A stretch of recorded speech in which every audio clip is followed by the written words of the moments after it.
Proposta de reforma no ensino médio gera protestos em todo o país. Projeto social e esportivo revoluciona a vida de jovens e adultos com deficiência. Motociclistas quebram estereótipos e demonstram religiosidade. Exposição em Brasília revela a obra do artista plástico que criou ambientes sonoros em suas gravuras.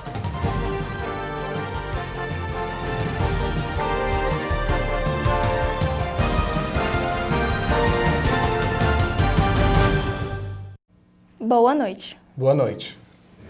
Uma proposta de reforma do ensino médio provoca uma onda de protestos em todo o país. As medidas que incluem aumento da carga horária e flexibilização circular não agradam nem professores nem estudantes. A reação resultou em ocupações de escolas e confronto com as forças de segurança. Confira a reportagem de Webert da Cruz. Desde setembro, quando o governo federal anunciou a medida provisória 746, que propõe reformas no ensino médio, deflagrou-se pelo país um duro debate. As principais mudanças sugerem a possibilidade de disciplinas que estimulam o pensamento e as artes ficarem de fora dos conteúdos das escolas. A alternativa faz parte da medida que permite a flexibilização da grade curricular. O projeto foi absolutamente e amplamente debatido. E o âmbito da provisória, ela se dá tendo como princípio dois elementos constitucionais, duas bases constitucionais. De um lado, a urgência e de outro, a relevância. O tema educação é relevante e o tema ensino médio é urgente no Brasil, já que os dados do IDEB mostram claramente que o Brasil, desde 2011, não cumpre as metas do IDEB, o que é um flagelo, que é caótico para milhares de jovens no nosso país. Os conteúdos seriam definidos pela base curricular, que hoje é organizada em linguagens, matemática, ciências da natureza, ciências humanas, como no Exame Nacional do Ensino Médio, Enem, e formação técnica e profissional. Ela vem acabar com essas três áreas, né, porque ela flexibiliza. Então, a área de códigos ela deixa de existir, porque ela vai suprimir a educação física e a artes, né, vai colocar como optativa. E do ponto de vista financeiro, a gente sabe que isso não vai ser tão optativo assim, né? Os estados não vão ofertar, porque isso vai gerar um recurso que eles não vão ter para manter. E nessa lógica, o ensino de arte, filosofia, sociologia e educação física não seriam mais obrigatórios. Caberia ao estudante escolher entre as disciplinas disponíveis pela escola quais ele cursaria. Nós vamos ao encontro daquilo que pensa o jovem de ensino médio no Brasil, que quer focar e ser protagonista do seu próprio futuro do ponto de vista de carreira na educação, especialmente no ensino médio. Com relação à área de humanas, a gente tem a queda aí da filosofia e da sociologia, que também, do mesmo jeito de artes e educação física, não vem a ser optativo, porque os jovens não vão ter a oportunidade de optar. Eu quero fazer filosofia, não vai ser ofertado para eles. A questão é que, ao publicar o documento, as medidas entram em vigor. Assim, torna-se obrigatório apenas o ensino de português e matemática. Inglês também é exigido, mas não necessariamente para os 3 anos do ensino médio. Atualmente, 13 matérias são obrigatórias. De acordo com a medida provisória, o tempo na escola também aumenta. Passará de 800 horas anuais para 1.400 horas. Metade desse tempo total será destinada para as disciplinas exigidas. Retirar essa oferta para esses alunos significa que você não quer que eles sejam, de fato, estudantes com pensamento crítico. E o pensar a sociedade, os impactos que aquela ciência tem na minha realidade. Então, é muito importante que você tenha a oferta dessas áreas que hoje existem, nessas 3 áreas, código, ciências da natureza e ciências humanas, mas que você tenha também o conhecimento técnico para ampliar essa possibilidade dessa jovem escolher aí o que ele quer fazer no seu mercado de trabalho. A especialista em educação e políticas públicas, Cleomar Manhas, não rechaça de toda a proposta, mas alerta para alguns riscos. Não vou dizer que ela seja de todo ruim, ela tem uma parte interessante que é, por exemplo, flexibilizar a quantidade de conteúdos que o ensino médio precisa. Só que ela, no seu âmago, ela é pensada de uma maneira muito discriminatória, É como se fosse assim, educação, a gente tivesse educação para ricos e educação para pobres. A reação dos estudantes foi mais dura. Em vários estados, eles começaram a ocupar as escolas em protesto à medida provisória da reforma. O movimento acabou por mobilizar universitários e alunos do ensino técnico federal que reagem a outra medida que prevê cortes nos gastos públicos. Aqui no Distrito Federal, cerca de 3 escolas, institutos federais e universidades estão ou foram ocupadas. Os estudantes do Centro de Ensino Médio de Taguatinga Norte estão atentos às mudanças do governo federal e se mobilizaram. O ensino médio ele tem que ser reformado para a galera que está fazendo ensino médio e com um diálogo com essa galera, perguntando quais são os pontos positivos e negativos, o que a gente mantém, o que a gente tira e como a gente fazer para melhorar isso cada vez mais. A gente sabe que a gente tem direitos, a gente sabe que a gente pode se manifestar e a gente vai continuar fazendo isso. O governo não tem uma conversa com os estudantes secundaristas. Ao mesmo momento que você quer reformar o ensino médio, é uma medida provisória, que tem tempo para começar e terminar. Então já não é uma reforma. Acompanhado de uma PEC 241, que agora foi para o Senado 55, que coloca um teto de investimentos, que eu gosto de tratar como investimento, porque saúde e educação não é gastos. Então como que você vai fazer uma reforma se você coloca um teto de investimentos, sendo que nos últimos anos o Brasil aprovou o PNE, que tem 10% do PIB para a educação? Para realizar parte da educação em tempo integral, de acordo com o Plano Nacional de Educação, precisaria de muito mais recursos. Então, como é que você corta recursos e propõe educação integral? Provavelmente, essa educação integral vai ser para as escolas privadas e para um público de elite. Para a escola pública, você vai precarizar ainda mais o ensino. O fato é que o movimento de ocupações passa a apresentar uma postura mais firme para a suspensão de todas as medidas. A ocupação não tem a aprovação de todos das comunidades escolares. Mesmo entre os estudantes, há divergências. Não adianta você tomar uma escola ali, só prejudicar o aluno de não ter uma aula, entendeu? Sendo que a PEC já está sendo passada e provavelmente vai ser passada, já vai entrar. O debate está longe de um desfecho e a tensão entre estudantes e as forças de segurança aumentam cada vez mais.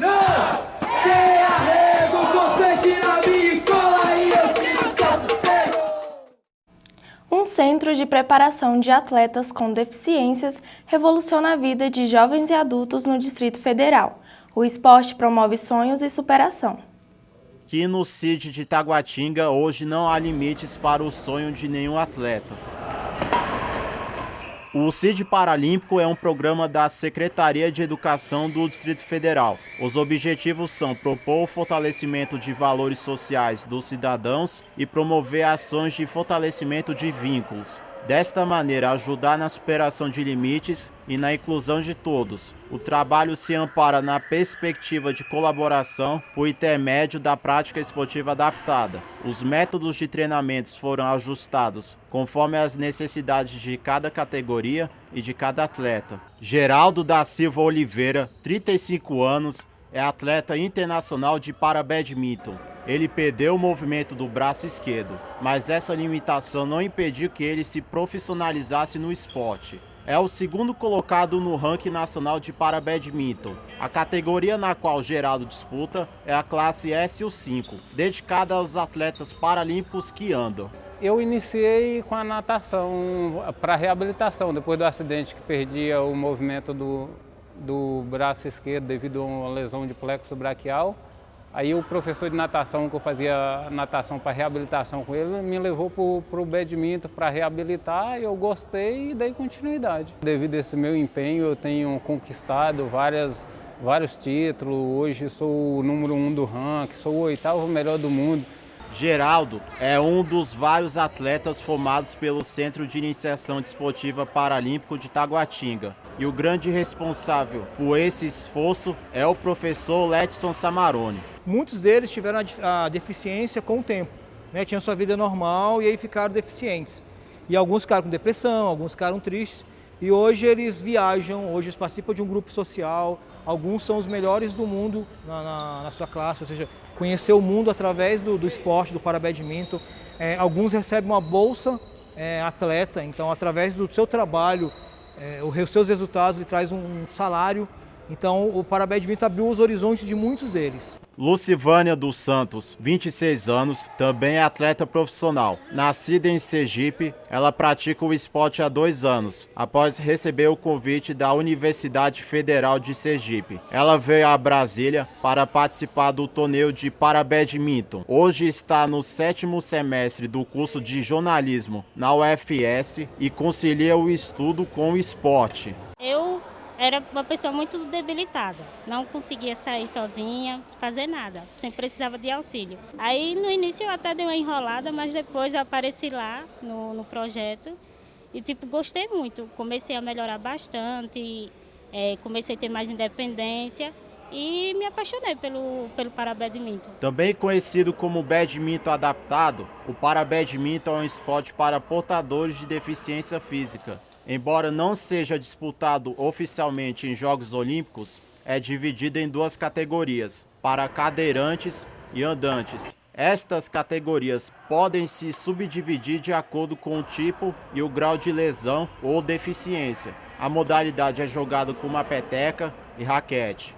Para participar do Centro de Iniciação Desportiva, o candidato precisa obedecer a 2 critérios. A primeira coisa que ele tem que apresentar um laudo e tem que ter um tipo de deficiência, né? Esse é o critério fundamental. Ele tem essa deficiência, aí a gente vai inserir ele e vai trabalhar para que ele consiga ser inserido em uma modalidade ou outra. O Centro de Iniciação Desportiva Paralímpico, o CID Paralímpico, está oferecendo aulas esportivas para as crianças, jovens e adultos com necessidades especiais. As aulas acontecem no Centro de Orientação Socioeducativo, o COSE, que está localizado na QNL 07, em Taguatinga Norte, perto da Feira Permanente. As aulas são voltadas para os deficientes físicos, auditivos e intelectuais. Em Brasília, são 21 horas e 45 minutos e vamos agora ao vivo com as informações do trânsito. Vemos agora imagens da EPTG, trânsito fluindo, bastante carro na pista, sentido saída sul, porém trânsito fluindo.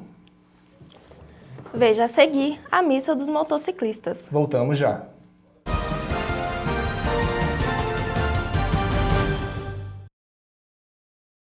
O projeto iniciou-se no ano de 2010. Atendendo em base 220 alunos, com a participação de 9 professores, 5 da Secretaria de Educação e 4 da Universidade Católica de Brasília, e conta com a participação dos alunos de Educação Física. Minha experiência é bom. Eu convivo mais com a Soraya, com técnicas de dança, como experiência mesmo. Espaço Convivências. Integração como qualidade de vida.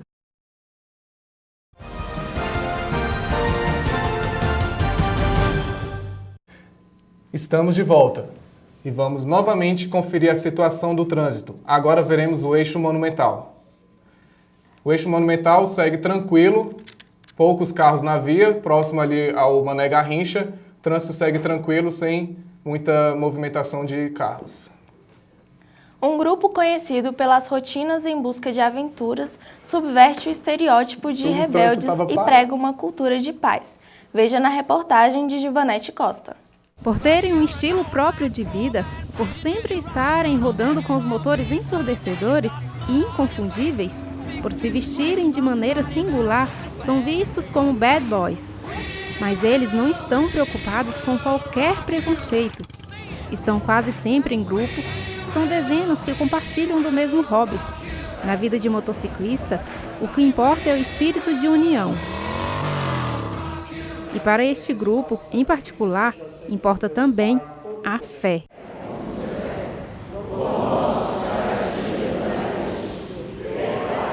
O grupo vai sempre à missa. Aqui eles aproximam paixão e transcendência. É a comunhão entre a adrenalina sobre 2 rodas com a experiência espiritual cristã. A suposta rebeldia se curva em busca da proteção de Deus. Mas não é só isso. A proposta desses homens e mulheres é promover uma cultura de paz. A Paróquia São José fica localizada no setor habitacional Lúcio Costa, no Guará 1, e ao menos uma vez por mês é celebrada uma missa em homenagem aos motociclistas do Distrito Federal. Os participantes trazem alimentos para serem doados para a comunidade carente. Um rito marcante na missa é a bênção dos capacetes. Antes mesmo da celebração começar, O equipamento já é colocado diante do altar. O capacete simboliza a nossa proteção, né, na estrada, porque temos que andar com capacete, né? No caso de uma queda, ele nos protege. Então, se ele está abençoado por Deus, a proteção com certeza será maior. O padre aprova a ideia. Para ele, os motociclistas são fiéis e ilustres. Sinal de que entre os motociclistas tem homens e mulheres de fé. E vem a esta Santa Missa pedir a bênção por intercessão de Nossa Senhora das Graças, uma vez que esta missa é uma missa para Nossa Senhora das Graças, onde fazemos a novena. Corações ao alto. Demos graças ao Senhor, nosso Deus. Abençoados, os motociclistas retomam sua rotina, rodando em busca de aventura.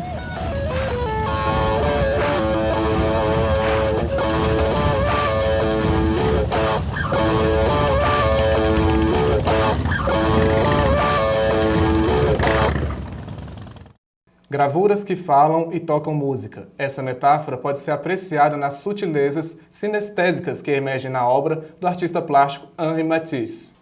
No traço e na tinta, o pintor e desenhista francês traduz os movimentos sonoros do jazz, que dão nome à exposição que a Caixa Cultural Brasília apresenta este mês.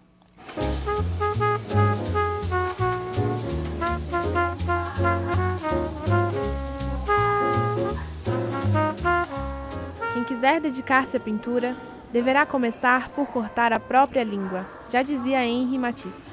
A arte fala por si só. Nenhuma pintura que se preze vem acompanhada de uma bula ou de um significado. A emoção deve ser a primeira a atingir o público. E nas obras de Henri Matisse, um dos pintores mais conceituados do século XX, ela não falta e não falha. Ele, junto com Picasso, eles ali competem, de certa forma, né, um espaço expressivo dentro da modernidade na arte europeia. Os dois legam para a arte a não exigência de uma representatividade na pintura, por exemplo. E exatamente a exposição jazz traz para o público esse momento de ruptura na carreira do Matisse, quando a fase do fauvismo está superada e ele assume com mais força o ideal modernista na arte dele. O que deixa tudo ainda mais singular na obra de Matisse é que apenas 250 exemplares foram impressos e assinados pelo autor. As imagens pretendem dar significado ao mundo moderno. As gravuras buscam expressões vibrantes e ressonantes da música. Há um esforço inspirado na ideia de produção do ritmo e da improvisação sonora. O repertório de cores vivas e curvas buscam induzir os olhos do observador à percepção de movimento numa atmosfera da essência e da emoção da arte do século XX. Recortando papéis previamente coloridos a tinta guache, Henri Matisse desenvolveu o livro Jazz, publicado em 1946. A composição aborda assuntos relacionados ao circo, contos populares e viagens, com ritmos identificáveis aos sons de uma orquestra de jazz. As cores e as formas, elas estão a serviço da emoção e do movimento, que é o que o ideário do modernismo deseja para a arte, né? Então as cores e as formas, elas não estão mais a serviço de representar o real, mas sim de produzir sensações. É uma oportunidade que a gente tem de ver um pintor de renome que iniciou seu trabalho no século XIX e avançou até a metade desse século, passando por várias fases da pintura, iniciando no impressionismo e trazendo agora nessa mostra uma parte diferente do trabalho dele, que é colagem de papéis coloridos, e formando então peças que demonstram coisas que estão relacionadas com o circo, com fábulas que ele viveu durante a fase dele. Jazz deixa claro que, apesar de sua simplicidade, pensava e agia de forma consagrada. Entre cores e expressões, uma reflexão simples de Matisse sintetizou tudo aquilo que encontramos em seus traços. Não há nada mais difícil para um pintor do que pintar uma rosa, porque antes que ele possa fazer isso, ele tem que esquecer primeiro todas as rosas que já foram pintadas. E a nossa edição de hoje fica por aqui. Obrigado pela companhia e até a próxima.